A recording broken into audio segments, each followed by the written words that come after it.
everyone's ready for our first act of the evening. Yes? Shh, everybody be quiet. Oh, yes, okay. Ladies and gentlemen, please welcome to the stage the fabulous Sophia Chen. Woo!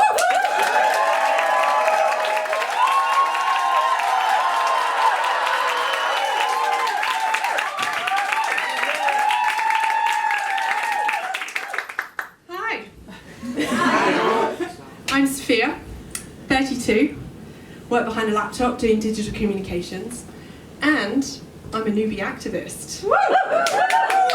With Extinction Rebellion. Do we have any other rebels in the house?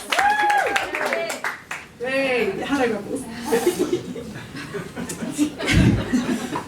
I used to play it by the rules, but don't let these glasses fool you, because now I'm rebellious. Albeit a slow starting, increasingly committed, tea drinking rebel. Why, you ask? Well, the threat of imminent social collapse and our collective inertia on tackling carbon emissions has finally motivated me to step away from the computer screen and out into the streets.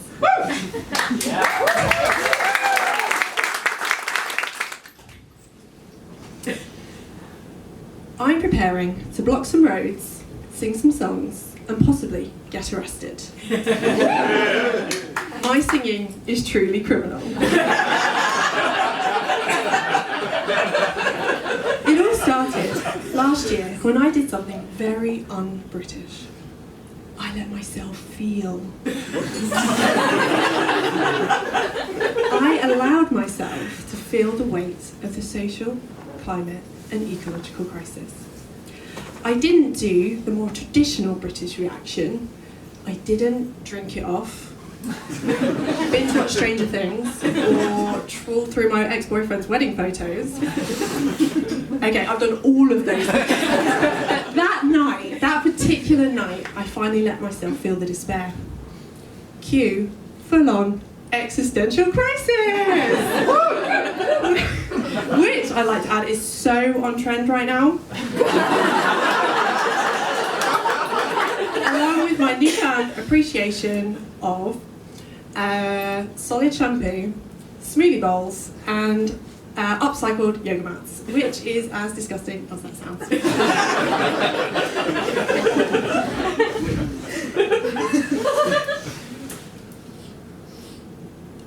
So, I tend to play it by the rules. Sometimes get a little bit cautious and nervous, but new activist Soph is trying to question, unpick, and break the rules. So I am really way far outside of my comfort zone. However, I've been trying to learn, recently been on some training for some non-violent direct action, where we had to role-play activists and policemen breaking up a protest. I folded so quickly. And I was just the sweetest policewoman. I was like, should we talk this over with a cup of tea and a chocolate?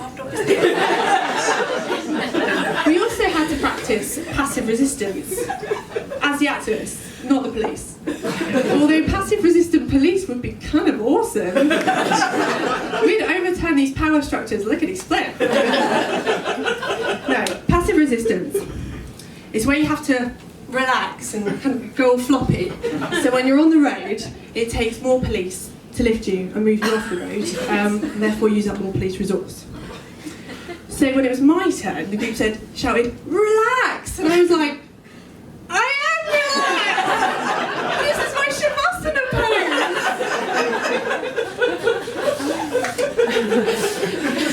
There are definitely some upsides to being an activist. And this new trendy woke me. Because I'm a recovering perfectionist. So, realising we're on course for a 3-degree temperature increase in my lifetime has helped put my perfectionism in check. Before, if a typo had gone out in a work email, I would have fretted for days. Woken up in a cold sweat, and swear the only possible outcome was that I was going to be fired. Now I'm like, A farming apocalypse in the form of a multi-breadbasket failure is on the horizon, and soon we won't have enough food to eat. Sophia, a typo is okay.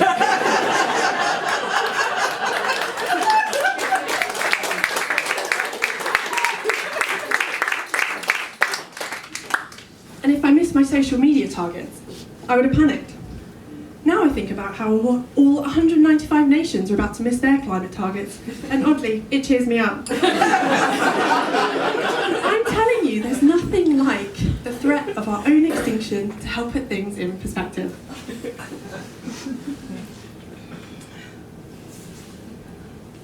Let me do my downward dog.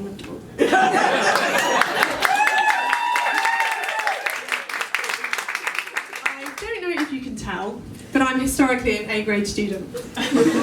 So my main strategy to maintain scholastic perfection has been to avoid anything I might fail in. So now I'm tackling climate change. What could go wrong? But here's the trick. I'm learning that it doesn't need a few of us doing this activist thing perfectly. It needs millions of us doing it imperfectly. I know I avoided stepping out as an activist for fear of being called a hypocrite. And in my mind, the conversation goes something like this. There's no face, but it's an oversized index finger. You're a hypocrite because you've flown in a plane before and thrown away plastic, and you've eaten imported hoisin duck wraps behind sheds. Behind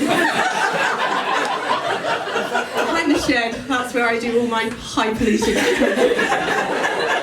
But here's what I've learned. That unless you've been living under a rock, all of us here in the UK benefit from being part of our toxic system. But the only people that benefit from calling us out, keeping us divided, delayed, and doubting, is the status quo, the 1%, the business as usual that got us in the mess in the first place.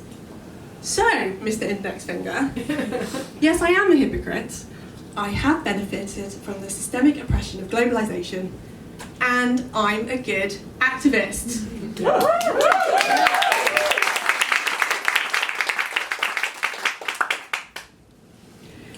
All of this activism, though, it's not just about what I'm learning. It's all about changing my behaviours as well. As someone who tended to avoid things due to fear of failure, I'm now starting to say yes to more things. For example, do you want to go coasteering?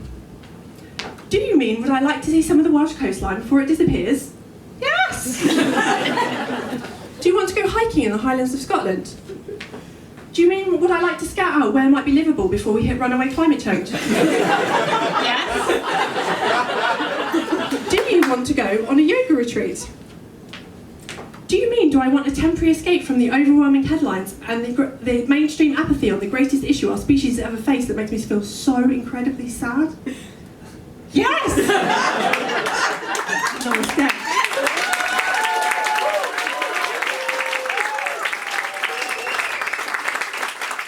And this activism is seeping through in my communications as well.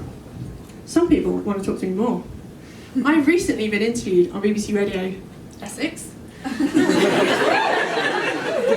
I thought they were going to ask me what hair products I use. Pretty trendy with that solid shampoo. Actually, they asked me if I thought public disruption was appropriate given our imminent social collapse. I said yes. It's not all roses though. Some people want to talk to you less. There's a correlation, and I can't say if it's causal because my data set's a little bit too small. But the more vocal I get about climate change, the less I hear from old friends. Aww. Yes, we're losing 200 species a day, but forget the 6th mass extinction. I'm in the middle of a mass friend extinction. Sometimes it feels like the great heroes of social change are my only friends left. And I take solace in those words of Gandhi. First they ignore you, then they laugh at you, then they fight you, then you win. I also keep boxing gloves behind the shed as well. The thing is about my newfound relationship with Gandhi is it kind of lacks the 21st century markers of success. No vibrating notifications, no likes on my well-informed and witty posts, and no emojis. I don't get any emojis from Gandhi. I sometimes wonder if I did have Gandhi on WhatsApp, what kind of emojis we might share. Definitely the geeky one with glasses. We both look super cute. We could use that each time we spark the fire of non-violent direct action in someone new. The facepalm one, when we both needed to let off steam amid the current political shitstorm. Like Andy's cool with swearing. And, no aubergines. It's not that kind of imaginary friendship.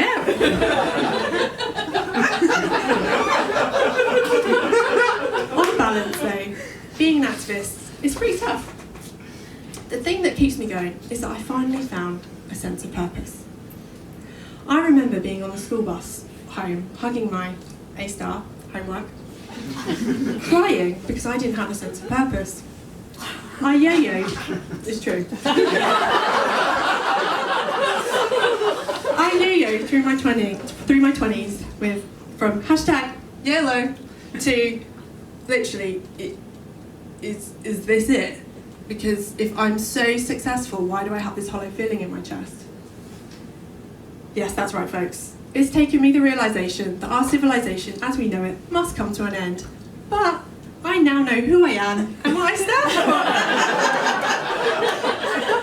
for. First half of the week, I work to pay the bills. Second half, I restore community, overturn rampant consumerism, and save the world. And the best part is, there's loads of us who want to do this too, and we're having a blast. We are singing joyfully, resisting peacefully, and we're sending lots of emojis. So, I'm Sophia, the good activist, being as useful as I can in the time we've got left. I'm rule-breaking, reveling, and rebelling. And everyone who's having an existential crisis is welcome too. Thank you very much.